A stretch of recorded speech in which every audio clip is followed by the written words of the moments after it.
আকাশবাণী আগরতলা স্থানীয় সংবাদ পড়ছি সঞ্জয় কর।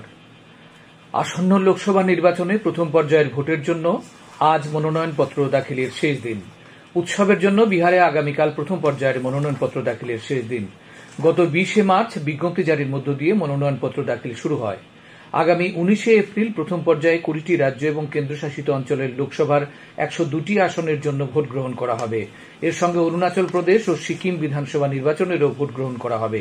প্রথম পর্যায়ে পশ্চিম ত্রিপুরা লোকসভা আসন ও রাজ্য বিধানসভার রামনগর কেন্দ্রের উপনির্বাচনের ভোট নেওয়া হবে। পশ্চিম ত্রিপুরা লোকসভা আসনে এখন পর্যন্ত 7 জন প্রার্থী তাদের মনোনয়নপত্র পেশ করেছেন। পশ্চিম ত্রিপুরা লোকসভা আসনের প্রতিদ্বন্দ্বিতার জন্য গতকাল 4 জন প্রার্থী তাদের মনোনয়নপত্র জমা দিয়েছেন।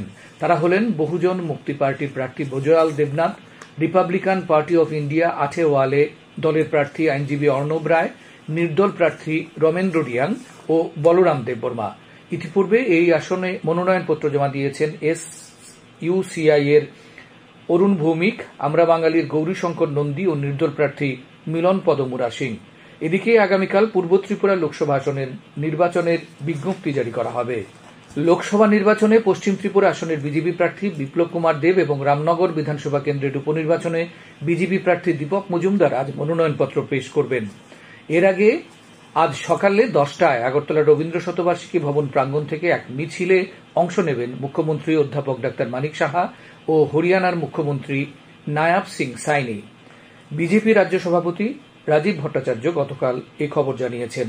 উল্লেখ্য, আগামীকাল পূর্ব ত্রিপুরা উপজাতি সংরক্ষিত আসনের বিজেপি প্রার্থী মহারানী কৃতি সিং দেববর্মা মনোনয়নপত্র জমা দেবেন। এদিকে লোকসভা নির্বাচনে ইন্ডিয়া জোটের প্রার্থী প্রদেশ কংগ্রেস সভাপতি আশিস কুমার সাহা আজ মনোনয়নপত্র জমা দেবেন। গতকাল প্রদেশ কংগ্রেস ভবনে আয়োজিত এক সাংবাদিক সম্মেলনে এ কথা জানান কংগ্রেস বিধায়ক সুদীপ রায় বর্মন। তিনি জানান, মনোনয়নপত্র জমা দেবার আগে মিছিল ও জমায়েতে উপস্থিত থাকবেন কংগ্রেসের সর্বভারতীয় নেতা কানহাইয়া কুমার। তাপ প্রবাহের পরিপ্রেক্ষিতে নির্বাচন কমিশন সমস্ত রাজ্য ও কেন্দ্রশাসিত অঞ্চলের মুখ্য নির্বাচনী আধিকারিকদের পরামর্শ জারি করেছে। এতে বলা হয়েছে, ভারতের আবহাওয়া বিভাগ আসন্ন গ্রীষ্মের মরশুমে স্বাভাবিক তাপমাত্রার চেয়ে বেশি হওয়ার সম্ভাবনার পূর্বাভাস দিয়েছে। তাপ প্রবাহের সময় বিশেষ করে বেলা 12টা থেকে 3টে পর্যন্ত রোদে বের না হওয়ার পরামর্শ দিয়েছেন কমিশন। এই সময়ে পর্যাপ্ত জল পান করার এবং বাসি খাবার এড়িয়ে চলারও পরামর্শ দেওয়া হয়েছে। কমিশন নির্বাচনী কর্মকর্তাদের ভোটকেন্দ্রে পানীয় জল ও ছাউনির ব্যবস্থা সহ ন্যূনতম মৌলিক সুবিধা নিশ্চিত করতে বলেছে।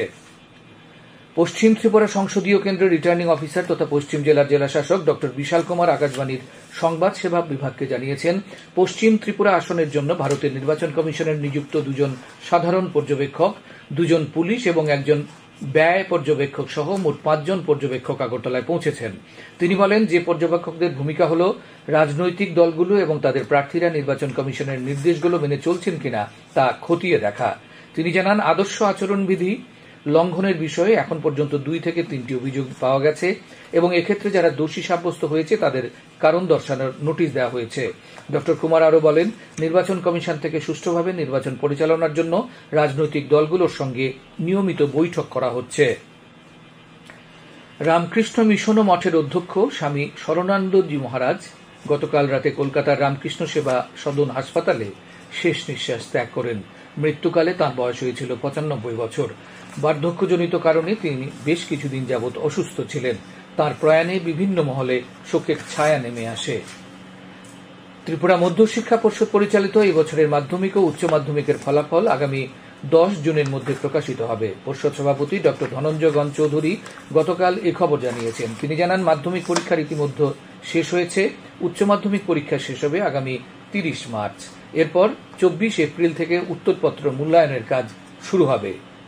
আজ বিশ্ব নাট্য দিবস। এই উপলক্ষে বিশ্বের অন্যান্য প্রান্তের সঙ্গে ত্রিপুরাতেও নানা অনুষ্ঠানের মাধ্যমে দিনটি উদযাপন করা হবে। সম্মিলিত নাট্যপ্রয়াস ও শিল্পতীর্থের যৌথ উদ্যোগে আজ বিকেলে আগরতলায় নাট্যজনদের এক শোভাযাত্রার আয়োজন করা হয়েছে। শোভাযাত্রাটি প্যারাডাইস চৌমুহনী থেকে রবীন্দ্র ভবন প্রাঙ্গণে গিয়ে শেষ হবে। সেখানে শিল্পতীর্থের আয়োজনে আলোচনা ও যুবনাট্য প্রতিভা সম্মাননা প্রদান করা হবে। উত্তর জেলার ধর্মনগর পানিসাগর সড়কে গতকাল সন্ধ্যায় পথ দুর্ঘটনায় বাইক চালক এক যুবক রিপন দেবনাথের মৃত্যু হয়। 29 বছর বয়সী এই যুবককে উদ্ধার করে জেলা হাসপাতালে নিয়ে যাওয়া হলে কর্তব্যরত চিকিৎসকরা তাকে মৃত বলে ঘোষণা করেন। টিসিএ পরিচালিত মহিলাদের ঘরোয়া একদিনের সীমিত ওভারের ক্রিকেট প্রতিযোগিতা আজ থেকে শুরু হচ্ছে। মোট 11টি দলকে নিয়ে গ্রুপ লিগ কাম নকআউট পদ্ধতিতে আসরে চ্যাম্পিয়নশিপের ফয়সালা হবে। মোট 3টি মাঠে খেলা হবে। এদিকে টিসিএ পরিচালিত রাজ্যভিত্তিক অনূর্ধ্ব 13 বছরের ক্রিকেট প্রতিযোগিতার কোয়ার্টার ফাইনালের খেলা আজ থেকে শুরু হচ্ছে। এতে আজ নরসিংগড়ের মাঠে সদর এ বনাম শান্তিরবাজার এবং নেপকো মাঠে সদর বি বনাম কৈলাসহরের ম্যাচ অনুষ্ঠিত হবে। নরসিংগড়ের পঞ্চায়েত মাঠে ধর্মনগর ও বিশালগড় ও নেপকোর মাঠে উদয়পুর ও খোয়াই পরস্পরের মুখোমুখি হবে। আজ দুপুর পর্যন্ত আবহাওয়ার পূর্বাভাসে জানানো হয়েছে আকাশ অংশত মেঘলা থাকবে, বজ্র বিদ্যুৎ সহ বিক্ষিপ্তভাবে হালকা থেকে মাঝারি বৃষ্টিপাত হতে পারে। রাজ্যের সব জেলায় বিক্ষিপ্তভাবে বজ্র বিদ্যুৎ সহ ঘণ্টায় 30 থেকে 40 কিলোমিটার বেগে ঝড়ো হাওয়া বয়ে যেতে পারে বলে সতর্কতা দেওয়া হয়েছে। আগরতলায় আজ সকালে সর্বনিম্ন তাপমাত্রা ছিল 21.2 ডিগ্রি সেলসিয়াস। দিনের সর্বোচ্চ তাপমাত্রা থাকবে 33 ডিগ্রির কাছাকাছি। স্থানীয় সংবাদ এখনকার মতো শেষ হলো।